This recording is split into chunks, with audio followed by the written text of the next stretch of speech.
Everest పర్వతాన్ని అధిరోహించటానికి ముమ్మారు ప్రయత్నించి విఫలమైన పర్వతారోహకుడు కూడా ఇలాగే మాట్లాడి ఉంటాడు. గతంలో ఎన్నోసార్లు ప్రయత్నించాను, కానీ ఏమీ ప్రయోజనం లేదు అని. కానీ ఈ నిరాశ ఎంతసేపు? అతను శిఖరాన్ని చూసి, నువ్వు నన్ను మొదటిసారి ఓడించావు, రెండోసారి పరాజితుని చేశావు, మూడోసారి విఫల మనోరథుని చేశావు. కానీ శిఖరమా, ఏదో ఒకరోజు నేను నిన్ను జయిస్తాను. ఎందుకంటే నువ్వు ఇక సాధించేదేమీ లేదు, కానీ నేను సాధించగలను కాబట్టి అంటూ సవాలు విసిరేంతవరకే. మీకు తెలుసో లేదో, ఇక్కడ ప్రతిదీ చివరికి మన శరీరం కూడా నిరంతరం పరిణామంలో భాగమే. ఇంతకు మునుపు మిమ్మల్ని ఓడించిన ఆ పర్వత శిఖరాన్నే అధిరోహించండి.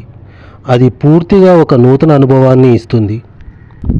గ్రీకు తత్వవేత్త ఇలా అంటాడు, ఒకే నదిలో నువ్వు రెండుసార్లు పాదం మోపలేవు. ఎందుకంటే నది నిరంతరం సముద్రం దిశగా కదిలిపోతూనే ఉంటుంది. మార్పు అంటే భయం కలిగించేది కాదు, అదొక జీవన సంకేతం. మీ శరీరంలోని కణాలన్నీ నిరంతరం తమను తాము నశింపజేసుకొని ఆ స్థానంలోనే కొత్త కణాలకు ఊపిరి పోస్తుంటాయన్న నిజం మీకు తెలుసు కదా. ఈ మార్పు జరగకపోతే మనకు మరణం తథ్యం. నిఘంటువులు మార్పు అనే పదాన్ని ఇలా నిర్వచిస్తున్నాయి, అదొక పరిణామానికి, స్థానచలనానికి సంబంధించిన ప్రక్రియ. విజేతలంతా మారే వ్యక్తులే. ఇతరులు చేయడానికి భయపడే వాటిని వాళ్ళు చేసి చూపుతారన్నమాట. పారిశ్రామిక వాణిజ్య సంస్థలు ఎప్పటికప్పుడు వినియోగదారుల అవసరాన్ని దృష్టిలో ఉంచుకొని మారకపోతే అవన్నీ దివాలా దిశగా అడుగులు వేయాల్సిందే.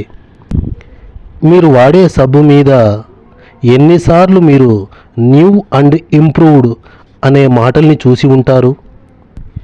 మీకేదైనా చిన్న శస్త్రచికిత్స అవసరమైనప్పుడు మీ డాక్టరు అధునాతనమైన లేజర్ ఉపకరణాన్ని కాకుండా పాత కత్తిని బయటికి తీస్తే మీ పరిస్థితి ఏమిటి?